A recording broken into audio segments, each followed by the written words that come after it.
So hello everyone, आज का हमारा टॉपिक है variation of molar conductance with concentration. तो मोलर कंडक्टेंस का कंसेप्ट कल हमने सीखा था कि जब हम इलेक्ट्रोलाइट लेके आते हैं और इलेक्ट्रोलाइट की कंडीशन कितनी रहेगी, 1 मोल। आप 1 मोल इलेक्ट्रोलाइट लेके आइए, उसका सोल्यूशन बनाइए।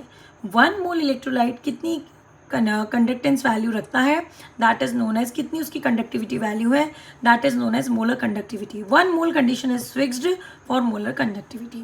आज हमें ये पढ़ना है कि डाइल्यूशन के साथ या कंसंट्रेशन के साथ मोलर कंडक्टेंस में क्या इम्पैक्ट पड़ता है।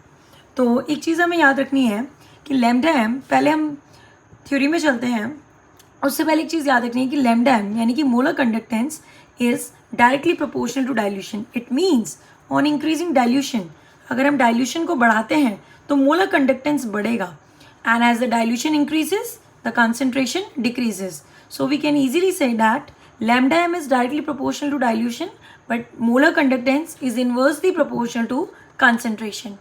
तो जब भी हम इलेक्ट्रोलाइट लेंगे, मोलर कंडक्टेंस के बारे में स्टडी करेंगे वेरिएशन, तो हमें दो बातें ध्यान में रखनी है, स्ट्रॉन्ग इलेक्ट्रोलाइट का केस एंड वीक इलेक्ट्रोलाइट का केस। तो both the cases on increasing dilution molar conductance increases, but the explanation is different. In case of strong electrolyte the explanation is different, and in case of weak electrolyte the explanation is different. So let's start from strong electrolyte. So in case of strong electrolyte, number of ions is already large as it get completely ionized. जैसे कि आपको पता है कि strong electrolyte वो होते हैं जो सॉल्यूशन पे सॉल्वेंट में ऐड होने के बाद कम्प्लीटली आयनाइज होते हैं। तो वो कम्प्लीटली आयनाइज होते हैं तो ऑलरेडी उनका जो नंबर ऑफ आयन्स है ऑलरेडी लार्ज होता है स्टार्टिंग में। ऑन इंक्रीजिंग डाइल्यूशन, अब आप उसमें देखिए हमारा टॉपिक है variation of molar conductance with concentration. अगर हम इसे डाइल्यूशन के रेफरेंस में पढ़ेंगे तो डाइल्यूशन के रेफरेंस में पढ़ के हम लास्ट में लिख देंगे कि dilution is inversely proportional to concentration. Dilution के कंसेप्ट में हमें इसे समझना ईजी हो जाता है, इसलिए हेडिंग तो मोलर कंडक्टेंस का कंसंट्रेशन के साथ है, लेकिन अगर हमने लैम्डा एम का रिलेशन डाइल्यूशन के साथ पढ़ लिया तो कंसंट्रेशन के साथ हम उसे रिलेट कर लेंगे। ठीक है, तो अगर हम बात करें स्ट्रॉन्ग इलेक्ट्रोलाइट की तो number of ions already large है क्योंकि ions get completely dissociate. On increasing dilution, अब आप डाइल्यूशन बढ़ा रहे, it means you are adding water, mobility of ion increases. On increasing the water the number of electrolyte will remain same, the number of ions will remain same, but the mobility of ions increases, the force of attraction between the molecule decreases, result in the increase in the value of the molar conductance. तो आप इस container में देखिए, इस container में मैंने 1 mole electrolyte और 1 mole electrolyte ले रखा और उसमें हमने वाटर ऐड किया हुआ। तो जैसे ही मैंने 1 मोल इलेक्ट्रोलाइट लिया, उसमें वाटर ऐड किया, तो नंबर ऑफ आयन्स जितने उसने हमें देने थे वो दे चुका है, जितना वो आयनाइज हो चुका था उसने नंबर ऑफ आयन्स हमें दे दिए हैं, 8 आयन्स यहाँ पे उसने हमें दे दिए। बट जैसे ही मैंने इसमें डाइल्यूशन किया, डाइल्यूशन मतलब इसमें मैंने वाटर ऐड किया, तो नंबर ऑफ आयन्स तो सेम ही रहेंगे, नंबर ऑफ आयन्स में कोई कंडीशन चेंज नहीं है क्योंकि मोलर कंडक्टेंस में इलेक्ट्रोलाइट का नंबर 1 मोल रहेगा। बट जैसे ही मैंने इसे डाइल्यूशन किया तो ऑब्वियसली बात है कि वाटर का लेवल, सॉल्वेंट का लेवल बढ़ेगा। तो अगर हम दोनों को देखें तो इन दोनों में से इस स्ट्रक्चर में और इसमें क्या फ़र्क आ रहा है, इस कंटेनर में मॉलिक्यूल जो है पास पास है, बट डाइल्यूशन करने से मॉलिक्यूल्स आपस में, आयन्स आपस में दूर दूर हो गए। दूर दूर होने की वजह से इनकी मोबिलिटी क्या हो गई है, बढ़ गई है। As the movement of the ion increases therefore the conductance increases. जैसे जैसे आयन्स फ्लो करते हैं, मूव करते हैं, जितना जल्दी आयन मूव करेगा, जितनी जल्दी चार्ज मूव करेगा तो उतनी ज़्यादा कंडक्टेंस वैल्यू होगी।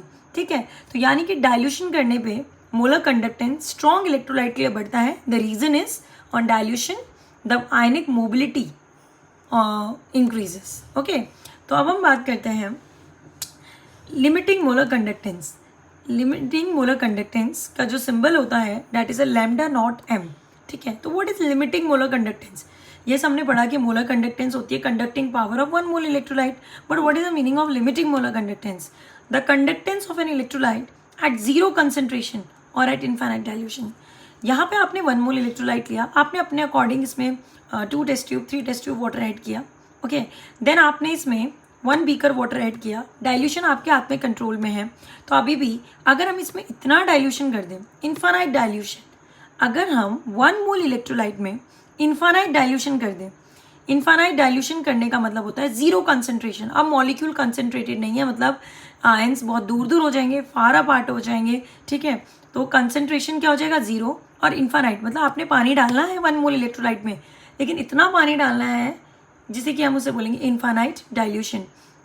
तो इन्फानाइट डाइल्यूशन करने के बाद मैं जाके अगर molar value of conductance check करूंगी, at that time it is known as lambda naught M.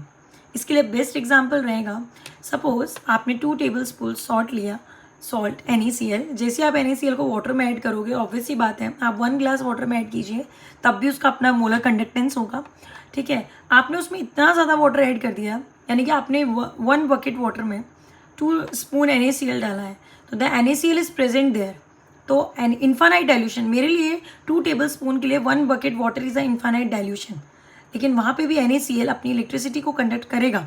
तो यानी कि इन्फानाइट डाइल्यूशन होने के बाद 1 मोल इलेक्ट्रोलाइट ही है, लेकिन डाइल्यूशन इन्फानाइट हो गया है। At that time the maximum conducting value is known as limiting molar conductance. The difference between molar conductance and limiting is that in this case there is an infinite dilution, you are adding more water, but in this case we are adding a water, okay। तो अब आगे बढ़ते हैं, strong electrolyte के बाद हम आगे बढ़ते हैं वीक इलेक्ट्रोलाइट। तो मैंने पहले ही बता दिया था कि डाइल्यूशन करने पे मोलर कंडक्टेंस बढ़ रहा है, तो डाइल्यूशन करने पे मोलर कंडक्टेंस बढ़ रहा है तो कंसंट्रेशन करने पे घटेगा, लेकिन हम इसका रेफरेंस पढ़ रहे हैं डाइल्यूशन के साथ, और एट लास्ट हम लिख देंगे dilution is inversely proportional to concentration. अब बात करते हैं weak electrolyte. In case of weak electrolytes number of ions is less as compare to strong. Weak electrolyte वो होते हैं जो नंबर ऑफ आयंस कम देते हैं ऑलरेडी एज कम्पेयर टू, अगर मान लीजिए स्ट्रॉन्ग इलेक्ट्रोलाइट आयनाइज होने पे 10 to 12 आयन दे रहा है for let us suppose an example, ठीक है। तो लेकिन वीक इलेक्ट्रोलाइट 6 या 7 आयंस देगा, ओके, क्योंकि वो कंप्लीटली आयनाइज नहीं होता है। But on dilution the remaining unionised molecule get ionised due to which the value of molar conductance increases. देखिए अगर मोबिलिटी बढ़ती है आयंस की तो भी हमारा कंडक्टेंस बढ़ेगा। अगर हमारे पहले 10 आयन थे, बाद में हमारे 11 और 12 भी आयन हो जाते हैं तो भी हमारा कंडक्टेंस बढ़ेगा। तो कहते हैं वीक इलेक्ट्रोलाइट के केस में आपने 1 मोल इलेक्ट्रोलाइट लिया, यहाँ पे 1 मोल इलेक्ट्रोलाइट लिया, तो 1 2 3 4 5 हमने यहाँ पे 5 आयंस लिए। Let us suppose only for the understanding the concept I am taking example, okay. तो यहाँ पे हमने लिए 5 आयंस, ओके। ये है वीक इलेक्ट्रोलाइट, इसने वीक इलेक्ट्रोलाइट था, जैसे हमने इसमें वाटर ऐड किया, इसमें 5 आयंस दे दिए, okay. Now we are adding water to it. अब हम इसमें डाइल्यूशन कर रहे हैं, तो डाइल्यूशन कर रहे हैं धीरे धीरे रिमेनिंग मे बी कोई रिमेनिंग मॉलिक्यूल अंदर होगा डेट विल गेट आयनाइज। तो डाइल्यूशन करने पे इसमें भी रिमेनिंग कुछ मॉलिक्यूल बच गए होंगे जो आयनाइज नहीं रहे होंगे, वो भी आयनाइज हो जाएंगे। तो यहाँ पे मान लो आप 5 आयंस हैं, तो डाइल्यूशन करने पे 1 या 2 आयंस या 3 आयंस या 4 आयंस बढ़ गए। क्यों बढ़े? ये वो आयंस थे जो अनआयनाइज थे। अगर हमारे आयंस बढ़ गए, आयंस मतलब charge, positive, it could be positive और नेगेटिव, चार्ज बढ़ गया है तो ऑब्वियस सी बात है कि कंडक्टेंस भी क्या होगा, बढ़ेगा। तो यानी कि इस दोनों के केस में तो डाइल्यूशन करने पे मोलर कंडक्टेंस बढ़ता है, but the reason is different for strong as well as weak. Exam में जब ये क्वेश्चन आता है तो हमें स्ट्रॉन्ग के लिए मेंशन करना पड़ेगा एंड वीक के लिए मेंशन करना पड़ेगा। तो वीक इलेक्ट्रोलाइट के केस में भी डाइल्यूशन करने पे मोलर कंडक्टेंस बढ़ेगा। और अगर मैं इसको कंसनट्रेटेड कर दूँ, कॉन्सेंट्रेटेड का मतलब है कि सॉल्वेंट कम करके मॉलिक्यूल को पास पास लेके आ जाऊँ, तो मॉलिक्यूल को पास पास लाने से फोर्स ऑफ अट्रैक्शन बढ़ेगा।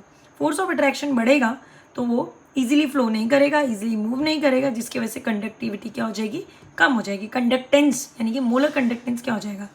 तो मोलर कंडक्टेंस में हमें 1 मोल इलेक्ट्रोलाइट को फिक्स रखना है और डाइल्यूशन के लिए हम वाटर ऐड करते रहेंगे। इनफाइनाइट डाइल्यूशन का मतलब होता है molar conductance. In both the cases the value of molar conductance increases with dilution. तो इससे रिलेटेड हमारा ग्राफ भी है, इस ग्राफ को हम उसके नेक्स्ट टॉपिक में पढ़ेंगे। तो आई होप ये टॉपिक आपको समझ में आएगा। Thank you for watching.